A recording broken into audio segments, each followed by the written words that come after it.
nosotros ya estamos con el magíster Manuel Higuiñiz, profesor de la Universidad Antonio Ruiz de Montoya, especialista en educación, en temas de educación, y con él vamos a conversar sobre la descentralización de la educación. Profesor, ¿cómo está? Buenas noches. Muy buenas noches, un gusto. Muchas gracias. Quería empezar preguntándole sobre las definiciones de las funciones de las autoridades. No está definido muy bien a quién le corresponde liderar todo este proceso educativo. He estado leyendo acerca de la Ley General de Educación y la Ley Orgánica de Municipalidades. La primera habla sobre la Unidad de Gestión Educativa Local. Tiene el mismo texto, la Ley Orgánica de Municipalidades, respecto a lo que le corresponde ejecutar a los municipios.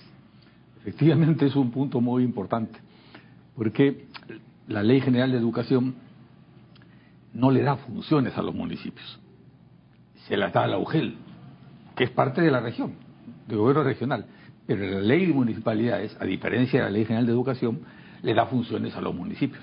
Entonces, es una duplicidad entre la UGEL y la municipalidad, como usted señala, que hay que resolver transfiriéndole parte de las funciones de la UGEL a las municipalidades, de modo que el municipio ingrese a la descentralización. Es uno de los principales déficits de la descentralización del país, que los municipios no hayan recibido transferencia de funciones y recursos, a pesar de su importancia, no solamente histórica, en la vida de la sociedad, del país. Entonces, creo que hay que resolver en este debate sobre la descentralización un rol propio de los municipios, tomando en cuenta su heterogeneidad, pero no mantener la actual exclusión.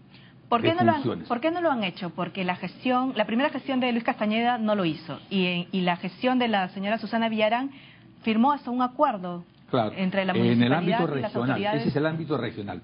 La Municipalidad de Lima, con la administración de la señora Villarán, ha empezado a recibir funciones regionales, de las 185, unas 32, pero no ha culminado, porque es un proceso largo y complejo, con salud y educación, como lo tiene todas las regiones del país. ¿Eso ha sido por una Ahora, falta el caso de de Ébola voluntad hemos visto, política? ¿no? ¿Ah? ¿Eso ha sido por una falta de voluntad política? Yo creo de parte que de es las porque autoridades? no ha habido la voluntad de cumplir las leyes de la descentralización, que son muy importantes, ¿no? El caso del Ébola en el aeropuerto, hemos visto a la Dirección Regional del Callao activa. Bueno, igual que el Callao, tiene que Lima Metropolitana recibir salud en las condiciones de un régimen especial. Nosotros no tenemos una región en Lima, sino una municipalidad metropolitana única que tiene funciones regionales. Y en ese sentido es muy importante que ahora, luego de este proceso electoral, se retome y la nueva administración retome y continúe la transferencia y asunción de funciones regionales por parte de la Municipalidad Metropolitana de Lima. Sin embargo, hemos estado observando algunas escuelas en determinados distritos, Villa El Salvador, Independencia, en donde tienen incluso su plan educativo estructurado, donde ha participado el propio alcalde, la ONG Tarea, si no me equivoco, y autoridades de la UGEL, y en realidad han participado y incluso ellos ya tienen su jornada escolar estructurada. Claro. En el caso de más Lima, allá de las 3 de la tarde. Además de lo que usted menciona, con Tareas han trabajado en 5 planes locales, por lo menos, si no me acuerdo. En provincias también, Tarea y otras entidades, el Consejo Nacional de Educación y otros han elaborado con los gobiernos locales sus proyectos educativos locales, ¿no? Y en el caso de las regiones, casi todas tienen su proyecto educativo regional. O sea, nosotros, a comparación de provincias, estamos atrasados en este aspecto. Creo que estamos, en el caso de Lima, ya se ha hecho un proyecto educativo para la ciudad en la actual gestión de la Susana Villarán, y hay que definir entre el Ministerio y la Municipalidad cuándo se transfieren las funciones que le tocan a la Municipalidad de Lima, porque la Secretaría de Descentralización ya declaró apto a la Municipalidad Metropolitana de Lima para recibir las funciones. Pero eso ya estaba declarado incluso antes, ¿no? No, el proceso es muy complejo administrativamente, y entonces se ha seguido todo un proceso de conocimiento de la realidad de la situación de la educación en Lima, y ya la Secretaría de Descentralización, que depende de la PCM, ya declaró apto a Lima Metropolitana para ser receptora. Como digo, esa es la única circunscripción todavía que no lo es, ¿no? ¿Cuál sería el ideal, entonces, el perfil de un centro educativo, de la educación dentro de nuestra ciudad y del interior del país? Como usted dice, las escuelas tienen su proyecto educativo institucional. Lo que requieren las escuelas es mayor autonomía, tanto para temas, como se insiste en general, de personal, pero sobre todo de tener recursos propios. O sea, que reciban presupuesto como antiguamente recibían las grandes unidades escolares. O sea, que pueda decidir cosas propias en base a su proyecto educativo institucional. Y en el ámbito local, dándole funciones a los gobiernos locales, pueden hacer más de lo que actualmente hacen. sin que eso signifique municipalizar el sistema educativo, no la educación, sino que asuman funciones claras y concretas, porque necesitamos que todos colaboren con la educación. Y por supuesto, la labor de cooperación intergubernamental es fundamental, indispensable, para mejorar la calidad de la educación, nivel de escuela, gobierno local, gobierno regional y gobierno nacional. En el caso de los gobiernos regionales, en este proceso electoral, la casi totalidad de los gobiernos, de los candidatos, la casi totalidad de las regiones del país han suscrito los acuerdos de gobernabilidad.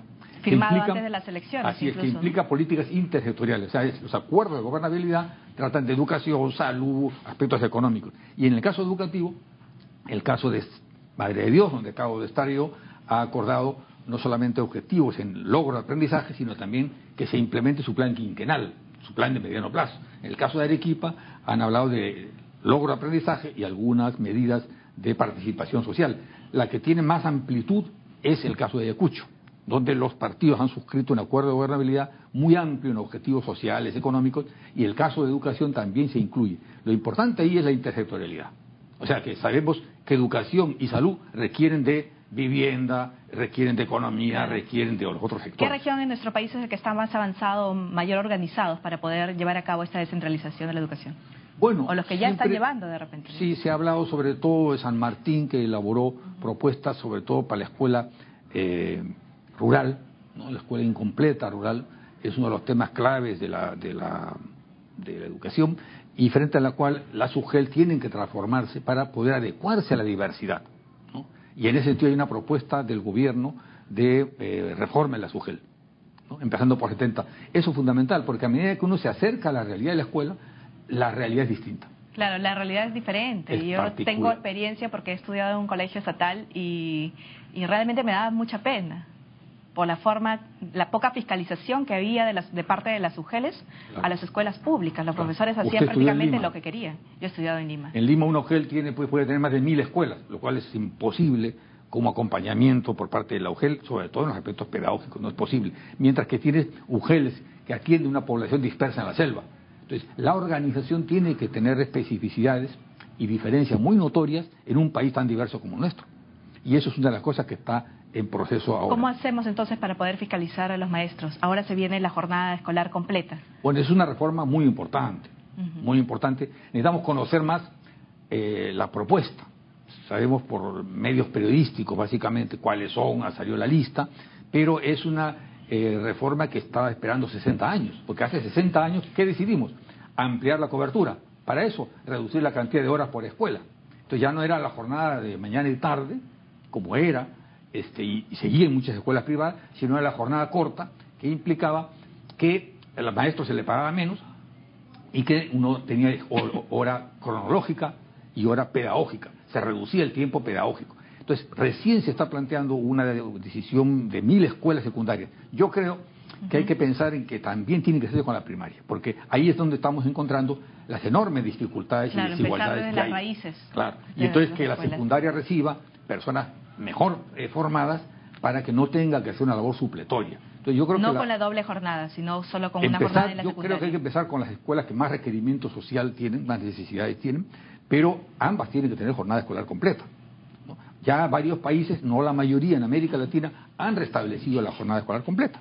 Quizás no pueda resumir cómo se hacía antes, porque antes también se tenía una jornada similar, ¿no? Antes lo que teníamos era la jornada partida, o sea, era la jornada extendida, ¿no? Que era mañana, almuerzo en la casa, y uno volvía en la tarde. Ahora se está pidiendo a los padres de familia que preparen los almuerzos. Ahora se dice que deben llevar, pero creo que hay que combinar. Creo que hay que dar almuerzo en una serie de sitios donde nos interesa ayudar a enfrentar los problemas de desnutrición. Simplemente el Estado, como ahora tiene desayunos escolares y almuerzos, debe intensificar un programa así. Es un programa muy complejo, porque en América Latina, donde se ha restablecido, siempre se dijo no hacer más de lo mismo. O sea, no simplemente prolongar más horas para que los chicos estén con el mismo nivel de motivación, de participación, y los profesores trabajen igual, básicamente concentrados en dictar clases y no trabajando colegiadamente como docentes, por ejemplo. Muchas gracias al magíster Manuel Guíñez, profesor de la Universidad Antonio Ruiz de Montoya. Gracias por este análisis y hacemos votos en realidad para que esta reforma educativa pueda cambiar y pueda fortalecerse en nuestro país. Nos vamos a una pausa y regresamos en unos momentos más.